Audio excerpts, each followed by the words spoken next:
Eo afaka va ianao? Eo afaka va ianao?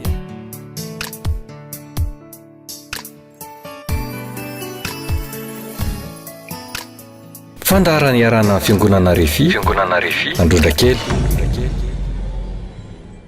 Misaotra an'Andriamanitra lehibe isika fa noho ny fahasoavany dia mbola nataony velonaina hatramin'izao ary nataony ihany koa nahatratra anty fetin'ny Paska ity. De hoy aho hoe fiainana na toe-panahy tahaka ny ahoana no asianao an'Andriamanitra am'izao fetin'ny Paska izao. De mbola izao ihany koa fantaniana fantatrao tsara nefa ve dikan'ilay Paska ary zava-dehibe sy sarobidy aminao ve lay izy. Ny mampalahelo mantsy de ity saika mankalaza ny Paska avokoa ny olombelona rehetra. Tena mety zany fa saingindrisy fankalazana amin'ny alalan'ny finanana sy ny fisotroana toka ary fankalazana amin'ny alalan'ny balina sy ny alim-pandihizana. Zany no hita an'Andriamanitra avy any ambony ety-ny olona mankalaza ny Paska am'izao vaninandro misy antsika izao. Hita an'Andriamanitra avy any ambony zany. Ny tena koasa moa mahita fa zany no fomba hiti-ny olona mankalaza ny Paska. Maika va fa lay Andriamanitra tompon'izao rehetra izao, lay Andriamanitra napisy ny Paska. Tena malahelo be mihitsy ny tompo Andriamanitra tsy to ny am'izany satria adin'ny olona hoy aho ny fitiavana lehibe zay efa nitiavan'Andriamanitra ny olona tamin'ny alalany Paska. Ary tony tsy misy ihany koa lay famonjena, lay fanafahana, lay Fitahiana lehibe zay efa nomanin'Andriamanitra ho antsika zanak'olombelona tamin'ny alalany Paska. Eny na dia ny Pentekostianina efa nandray an Jesosy, manana Jesosy azy, ndraindray manadiny tanteraka an'lay famonjena, an'lay fanafahana, an'lay Fitahiana lehibe zay nomanin'Andriamanitra ho an'ny olona amin'ny alalany Paska. Tena malahelo be hoy aho ny tompoandriamanitra raha ohatra ka tahaka zany tokoa no entin'ny olona mankalaza ny Paska am'izao andro mpavelomany izao. Ka hoy aho hoe am'ty androandroany ity manaova fifonana sy fibebahana faran'izay aingana indrindra ianao raha toka isan'ireo olona manana fiainana tahaka zany ianao am'izao andro Paska zay ankalazaintsika izao. Manaova fifonana sy fibebahana ianao anio raha toka mbola anompo an'Andriamanitra ihany ianao, na ihany koa hoe mbola iandrandra ny fahasoavan'Andriamanitra hoe ho aminao ihany ianao. Misy matoky ao fa ny fahitan'Andriamanitra ny toe-panan'ny olona entina mankalaza ny Paska, mino fa zay mihitsy le izy. Ny fahitan'Andriamanitra ny toe-panan'ny olona entina mankalaza ny Paska am'izao vaninandro zao no anisan'ny antony mahatonga an'Andriamanitra tsy miaino ny vavaka ataon'ny olona na dia efa kristianina aza izy. Mahatonga an'Andriamanitra tsy mamonjy an'le olona manoloana ny olana misy na dia efa kristianina aza izy. Ary mahatonga an'Andriamanitra tsy hita miasa manatanteraka an'ilay teny fikasana, manatanteraka an'ilay zavatra ifanam-panantenana na de efa atombotra de atombotra aza ny fiafaranyty zao tontolo zao ity. Ry havanao, mila manaiky ny famarinana zany teny ambarako zany ianao. De ianao zay mahita sy mandray ahy am'ty androany ity. Mila manaiky ianao ary mila mibebaka afan'Andriamanitra mamela ny eloko rehetra, mamela ny fatsono rehetra fa miandro ny olona ho am'izay mihitsy ny tompo Andriamanitra. tantaraiko aminareo ny zava-misy ny akamaroan'ny olona dia mihevitra fa sarotra be mihitsy ny mahita an'Andriamanitra, sarotra be ny miona amin'Andriamanitra, ary sarotra be ny azahoana valim-bavaka amin'Andriamanitra rehefa mivavaka ny olona. Ry havanao, ry mpiany malalo, tsy sarotra be zany mitady an'Andriamanitra na ny miona amin'Andriamanitra na ny mangataka amin'Andriamanitra de miandry ny valim-bavaka, tsy sarotra be zany. Raha ny voalasa amin'ny baiboly no jerena, ary raha mandika ny zavatra efa hitako sy zavatra efa nianako ao, de izao tsara io Andriamanitra zay antsoina hoe rain' Jesosy Kristy sady raintsika io. Salamo 4:30 no manambara izany. Ahoana ny baiboly? Andramoka izao fa tsara Jehovah, tsara io Andriamanitra io. Ary Andriamanitra mora azo indrindra ihany koa izy amin'ny fahoriana rehetra zay andalovan'ny olona. Salamo 1:2 no manambara izany. Mpamonjy mora azo indrindra amin'ny fahoriana izy. Tsy resaka fotsiny zany resan'ny baiboly zany fa tena marina. Andriamanitra tsara izy ary Andriamanitra mpamonjy mora azo indrindra. Zay mahatonga manadiso ny eritreritry ny olona hoe sarotra hita io Andriamanitra io, na sarotra eolana io Andriamanitra io, na sarotra be ny mandray ny valim-bavaka avy any aminy. Tsy marina zany ry havana. Akoatr'izany, izy tena lay Andriamanitra tsy toy mihitsy no efa nilobava any amin'ny Jeremia 3:7 any. Efa nilobava izy ary tsy solakolaka mihitsy ny tena nataony. Hoy izy, antsoy aho dia ho valiko ianao, kampy sy oko zavatra lehibe sy zari-patarina zay tsy takatry ny sainao. Ambony zany Jesosy Kristy ihany koa, tamin'izy nandalatra ty ambony tany dia efa nilobava, efa nanazava. Zao ny teniny any Matito 7:7 ka hatramin'ny 1:10. Mazava be mihitsy ny teniny. Mitadiava dia ahita ianareo. Mitadiava an'Andriamanitra zany. Dodomy dia hovoaina anareo. Mangatady homena anareo. Fa zay mitady ny mahita, zay mandodona ny voana, ary zay mangataka ny mena. Dia zao ny toy ilay teny nataony Jesosy, entina mandresy lahatra atsika fa tsy arak'ilay eritreritry ny olona ny momba n'io Andriamanitra io.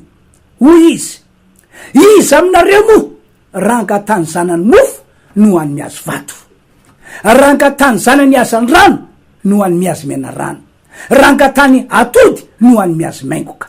Ianareo na dia ratsy azy, ianareo na dia mpanota azy, dia malala manome zava-tsy ho any zanakareo, tsy maika va fa ny rainareo zay any an-danitra, tsy anome zava-tsy ho azy zay mangataka amin'ny vahizy.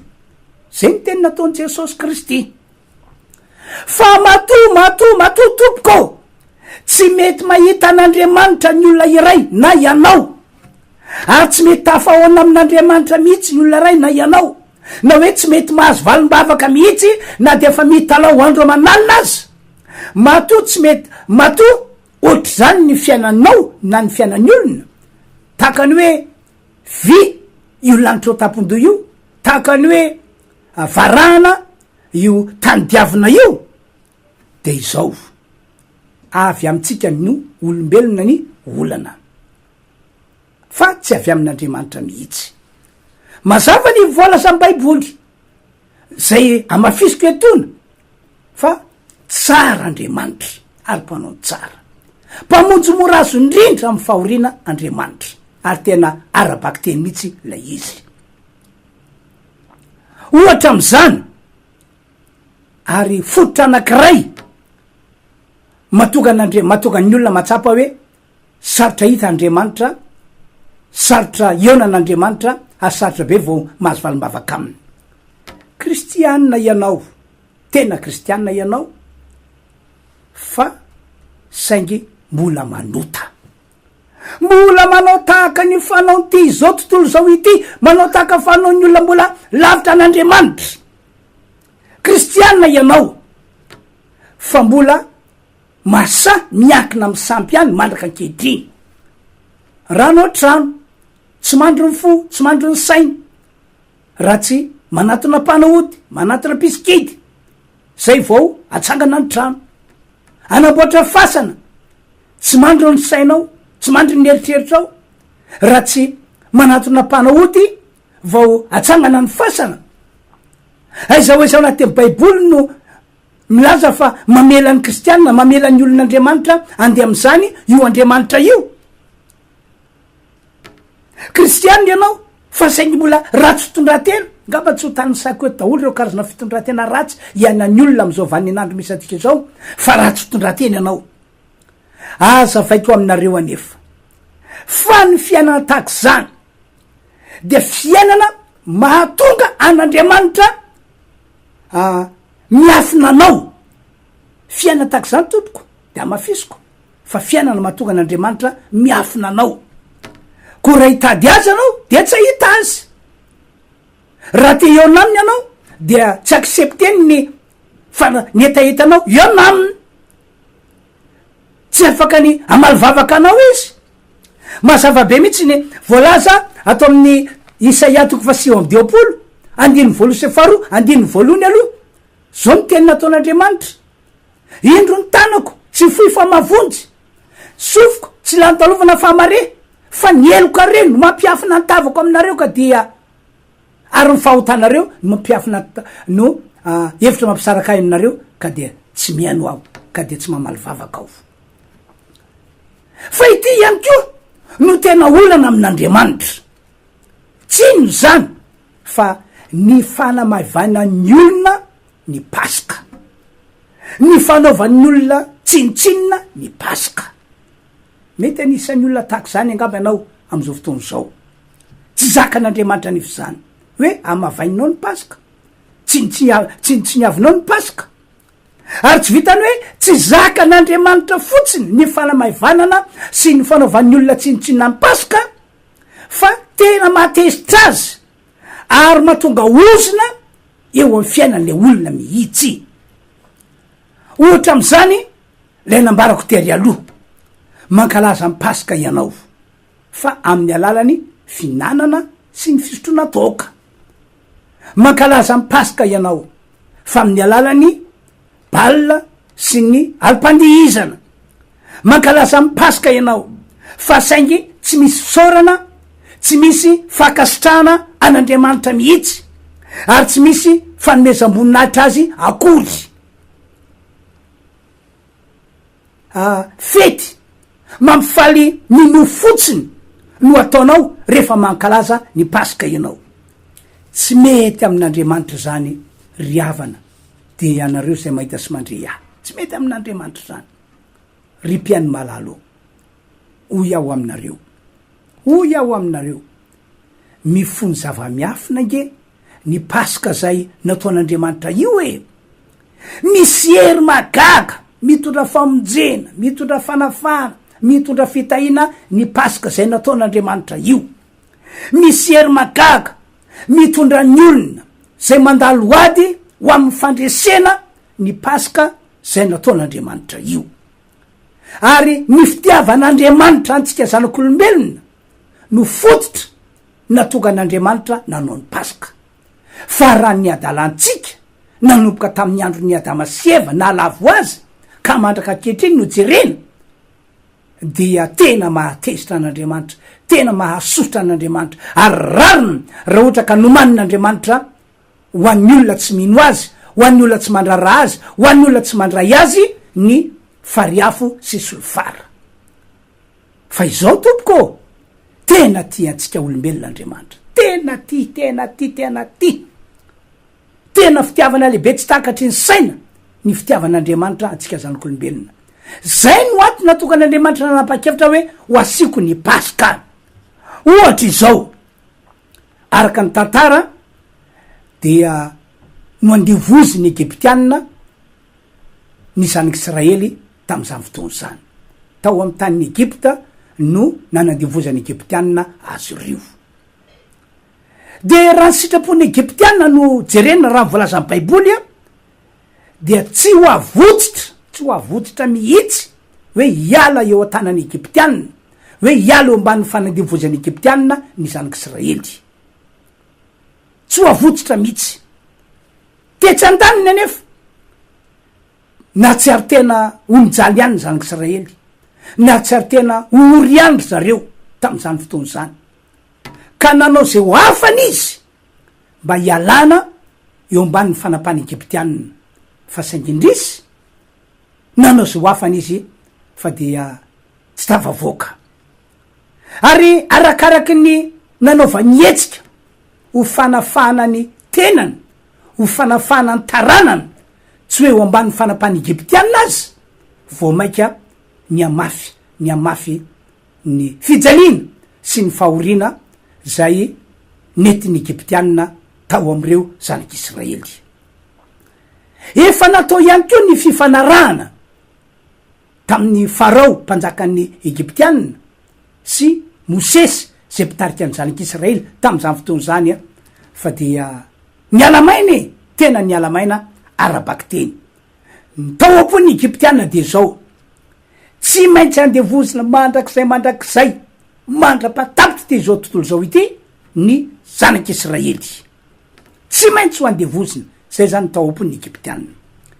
Teo indrindra riavana malala, teo indrindra tompoko no nandraisan'Andriamanitra fanapa-kevitra avy any ambony fa ho asina amin'ny Paska, ho fanavotana, ho famonjena ary ho fitahiana andreto zanak'Israely olon'Andriamanitra reto. Ho ataoko amin'ny Paska ho Andriamanitra, ho famonjena, ho fanafahana ary ho fitahiana andreto zanak'Israely oloko reto. Ny Exodosy 12 no mitantara izany. De toy zao ny zava-nisy tamin'izany fotoana zany. Namebaiko Andriamanitra avy any an-danitra tamin'ny alala Mosesy, prépareo izy ny Paska. Zao zany no ataonareo hoy ny Tompoandriamanitra tsy to. Teneny ny zanak'Israely ray manontolo na izy mba aka zanak'ondry ray isa-trano na isa-pianakaviana, de amin'ny andro 10 no akanareo an'le zanak'ondry, de terizinareo izy io hatramin'ny andro 410, ary ny hariva ny andro 410 io dia ovononareo le zanak'ondry. Ny rany dia ataonareo amin'ny tatom-baravarana sy ny tolam-baravarana anakiroa, de ny enany hoaninareo fa atsatsika kosa no anaovana azy, hoanina amin'ny anana miaraka amin'ny anana mangidy. Fa izao nataoko i Andriamanitra, andalo hitety ny tanànany Egypta ray manontolo ao, hitety ny lavatrany olombelona rehetra ao amin'ny tany Egypta ray manontolo ao, ka zay tokatrano na trano tsy ahitako raha eo amin'ny tatom-baravarana sy tolam-baravarana roa, de hidiriko zany trano zany hoy Andriamanitra, ka ho vonoko ny matory rehetra ao amin'ny olombelona, ary ny vono teraka ihany koa amin'ny biby fiompy. De satria nino an'Andriamanitra zanak'Israely, resy lahatra ny amin'ny programan'Andriamanitra ho famonjena, ho fanafahana ary ho fitahiana ho azy ry zareo, dia nandeha arak'izay voalaza zay tokoa ry zareo. Ka rehefa tonga tokoa ny fotoana dia tonga Andriamanitra marina, Andriamanitra matoky, Andriamanitra tsy mba mandainga ary maro-potoana, tonga izy de no tetezi ny arabaky teny tokoa ny lavatrany Egyptianina rehetra, ary zay trano tsy nahitana raha tao amin'ny tatom-baravarana sy tolam-baravarana roa, de nitirany ary nyvonony ny lamatotao na ny voloteraka. De tak zany ihany koa tany amin'ny lapam-panjakana, nidirany tao amin'ny lapam-panjakana, ny vonony ny lamato na voloteraky mpanjaka Farao. Hatrany am'ireo toera misy ny mpanompo ny Farao, de nidirany de ny vonony ny mato sy ny voloteraka rehetra tao am'ireo mpanompony Farao. Hatrany am'ireo toerana misy biby fiompy, de nidirany ary ny vonony ny voloteraka rehetra tam'ireo biby fiompy. tsy zakany Egyptiana zany, tsy zakany Egyptiana zany. Ary zany no ato matoka amin'ny baiboly ny tantara araky ny voalaza ato amin'ny Exodosy toko fa 12:17 andoky vakitsika voasoratra Exodosy toko fa 12:17 ary ny forambolalo ny farao dia izy sy ny mpanompony rehetra ary ny Egyptiana rehetra fa nisy fidradradradrana mafy tany Egypta satria tsy nisy trano zay tsy nahafatesana. Dia napaka Mose sy Arona izy raha mbola alina ka nanao ny hoe mitsangana mialay eto amin'ny vahoaka ka ianareo sy zanaky Israely ary mandihana ka manompo any Jehova araky ny nolazainareo ary ny ondra manosinareo sy ny ombinareo de eto koa arak'izay fa nolazainareo ka mandihana fa mba tsofirano izahay. Zany zavatra nitranga tamin'ny aliny any de votsitra teo an-tanan'ilay mpanandevo ny zanak'Israely voaka an'Andriamanitra, votsitra satria nataon'Andriamanitra ny Paska. De tamin'ny alina iny any ko de fa voatay ny zanak'Israely. Exodosy toko fa 12:3 de nandodona ny olona ny Egyptiana ka nampandiasy faingana hiala amin'ny tany satria hoy izy maty avokoa izay rehetra. 13 ary ny zanak'Israely nanao araky ny teny Jehova ka nangataka firavaka volafotsy sy firavaka volamena ary fitafiana tamin'ny Egyptiana ary nataony Jehova nahita fititomasony Egyptiana ny olona ka nomen'ireo azy zay nangatany ka de nifoanany ny Egyptiana. Zay zany no voasoratra.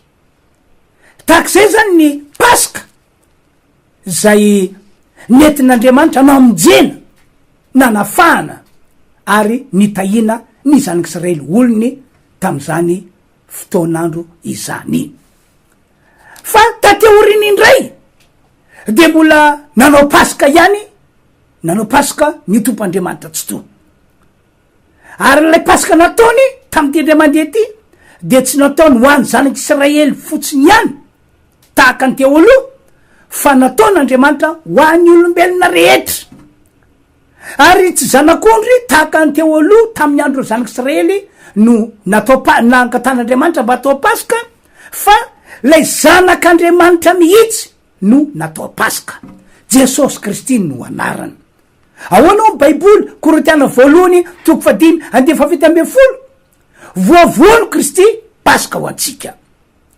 Ka nitanjon'Andriamanitra tamin'ity indray mandeha ity raha ohatra ka nanao ny zanan'ilay tokana atao hoe Jesosy Kristy ho Paska izy, de izao ny olombelona rehetra mihitsy no tian'Andriamanitra ho vonjena ho afana ary ho tahina.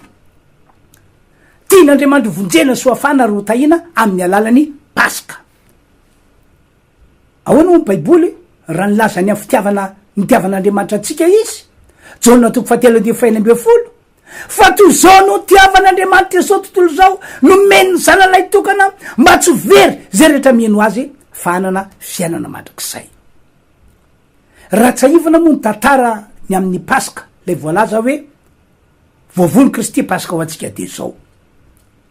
Rehefa tonga tetebony tany Jesosy ka rehefa tonga ny fotoana mety indrindra tamin'Andriamanitra dia navelan'Andriamanitra no samorina Jesosy, navelan'Andriamanitra no tsaraina Jesosy, navelan'Andriamanitra no melona Jesosy ary navelan'Andriamanitra na antona teo ambony azy fijaliana Jesosy. Dia nalatsadra izy ary no vonona. Zay le hoe voavono Kristy Paska ho antsika. De nalevina Jesosy. Fa izao tsangana tamin'ny maty tamin'ny andro fatelo ary nasantry ny tanaka avan'Andriamanitra izy ary mifona ho antsika Jesosy am'izao tsika miteny zao. Noho izany voalohany mitonanao amin'ity andro fety ny Paska ity mba ino any Jesosy fa izy no lay Paska voalaza ny baiboly ho famonjena, ho fanafahana ary ho fitahiana ho antsika zanak'olombelona. Mino azy ianao fa izy ny tompo sy mpamonjy ity zao tontolo zao ity tamin'ny alalan'ny paska tamin'ny andro zanak'Israely no namonjena sy nanafahana ary nitahina azy reo. Fa tamin'ny ty ndray mandeha ty de amin'ny alalan'ny paska dia Jesosy Kristy voomby tombony azy fijaliana no amonjena sy anafahana ary itahina atsika. No zany raiso izy hiditra ao anatinao am'izao fetin'ny paska izao. Ekeo izy ho tomponao ho mpamonjy anao, avy alao izy anjaka io fiainanao, ary avy alao izy hitondra sy tarika anao arak'izay sitrapon'Andriamanitra zay mety amin'ny fiainanao. Faharoa, aza maivanina ary aza atao tsinitsinina ny paska tompoko. Fa raha ankalaza ny paska ihany anao de izao ome voninahitra Andriamanitra, ome voninahitra Andriamanitra. Aoka isotra sy akasitraka azy ary derazy anao ny amin'ny fitiavana lehibe zay efa nitiavany antsika zanak'olombelona, fa tsy sanatria akory ankalaza ny paska ihany anao fa amin'ny alalan'ny finanana sy fisotrona toka. Ankalaza ny paska ihany anao fa indrisy amin'ny alalan'ny balina sy ny alim-pandizana. Ankalaza ny paska ihany anao fa saingy amin'ny alalan'ny lalao, arana, filokana sy ny sisa sy ny sisa. Aza miditra am'izany anao raha tianao ny atsapa famonjena fanafahana ary raha tianao ny atsapa fitahiana. Aza miditra am'izany anao raha tianao ny tsy ara-niozina raha ny voalazan'ny baiboly no jerena.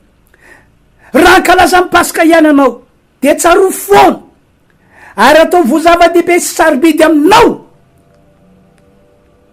ny paska de le fitiavana lehibe zay efa nitiavan'Andriamanitra antsika zanak'olombelona. Ty antsika rehetra tsy misy avahana ny tomp'Andriamanitra ry havana. Io famaranako ny afatra de zao, engane ka tsy ho fety fahatsiarovana fotsiny androandroany, fa ho fety tena hoe anomezanao voninahitra an'Andriamanitra, iverenany fitiavanao voalohany an'Andriamanitra zao fety ny paska izao. Ivavako anareo aho fa raha tena resy lahatra ianao fa ny paska de mitondra famonjena, mitondra fanafahana ary mitondra fitahiana, de ho hitanao fiatraikan'izany amin'ny ty androandroany ity amin'ny alalan'izao vavaka ataoko ho anareo zao. Fa milonovako ilay vavaka dia manasa anareo atompoko, manasa anareo aho raha sitrakareo tongava mamonjy ny fotoam-pivavahana zay karakaranay fiangonana RHEFI Androndrakely am'izao fety my paska izao. Manao fotoam-pivavahana izahay ny Alahady amin'ny paska. Misy fidirany efatra izy io, amin'ny 7 ora maraina, amin'ny 9 ora maraina, amin'ny 1 ora maraina ary amin'ny 2 ora sasany tolakandro. Ny fatokavanao mamonjy an'izany fotoam-pivavahana zany de inoko fa matokan'Andriamanitra hiasa amin'ny fiainanao, satria na de ny fanapaha-kevitra ao hiala ao tokantranonao azy anao dikana hoe andeha hamonjy fotoam-pivavahana ao amin'ny fiangonana RHEFI Androndrakely ao satria asain'ny mpanompon'Andriamanitra, de fa zava-dehibe amin'Andriamanitra zany, zava-dehibe amin'Andriamanitra zany. Ary ny fanatreanao ao de inoko fa fotoana hamangin'Andriamanitra anao, ary dia ho hitanao ny famonjeny sy ny fanafahany ary ny fitahiny tokoa. Milohany amaranako ny fotoana de hijory vavolombelona aminareo aho fa hatram'izay nisy ny fotoam-pivavahana atao fiangonana RHEFI Androndrakely de tsy vitsy tam'ireo olona tonga atao tokoa no natsapany famonjena, natsapany fanafahana, natsapany fitahin'Andriamanitra. Efa nambarako teto fa nisy raha matoa anankiray zay tao anatin'ny aretina izy, de netiny reniny mba hamonjy ny fotoam-pivavahana ao fiangonana RHEFI Androndrakely satria efa tsy tantsony zay tondrany azy. De tsy mbola tonga atao am'le trano fiangonana akory izy mianaka de nitolefika le zanavavy, be voko le zanavavy io, nitolefika teny an-dalana, tsy afaka mandeha tsony arineny, tsy afaka mandeha tsony arineny, de voatery mibataina niditra tao am-piangonana. Akory zava-magaga fa tao anatin'le fotoam-pivavahana, tao anatin'le hira fiderana dia natanjaka vetivety teo lay zazavavy be voka, natanjaka vetivety teo de zay mandriky tiany androany tsy iverina tamintsony ny aretina. Tsy hitano mahagaga ve zany riavana? Zany no zavatra ho ataon'Andriamanitra raha ohatra ka ho avy tokoa ianao. Ny tompany amindra fo amintsika rehetra. Raha afaka mandoalika aloha de mandoalia. Apetrao amin'ny fonao ny tananao. Raha marary anao de apetrao amin'ny fatra misy marary ny tanana. Ivavaka ho anareo am'izao fotoana zao. Am'izao fety Paska zao. De anao zavatra lehibe eo fiainanareo aneny tomp'Andriamanitra. Ivavaka tsika tompoko. Ry Andriamanitra eo, tompony zao rehetra zao ianao. Misaotra ny am'izao fahavelomana nomenao anay zao. Misaotra ihany koa fa nataonao natratra ny fety Paska izahay. Koa de mivavaka aminao aho ry tomp'Andriamanitra tsy toa. Mamindra fo aminay rehetra ianao. De izahay zanak'olombelona. Ndridridrindry fa izahay manao azy ho kristianina. Kanefa manamaivana ny Paska. Manao tsinitsinina ny Paska zay nataonao. Mamindra fo aminay ianao.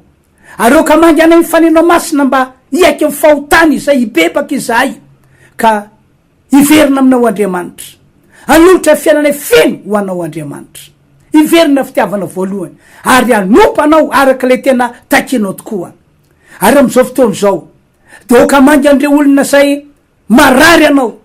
Mba ho sitrany izy am'izao fety Paska zao. Amangy andreo olona manana olana anao. Ka ho vonjeny izy, ho afany izy, ary ho tahina izy am'izao fety Paska zao. Amin'ny anaran'i Jesosy ho ataonao tanteraka ny zan'Andriamanitra. Ny dera sy ny haja ary ny voninahitra atolotra ho anao Andriamanitra raitsy to amin'ny anaran'i Jesosy. Misaotra tompo.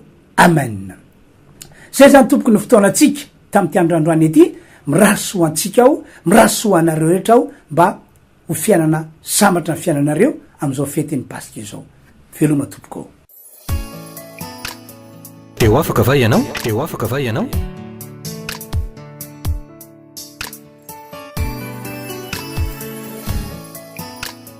Fandaharany iarana fiangonana RHEFI Androndrakely.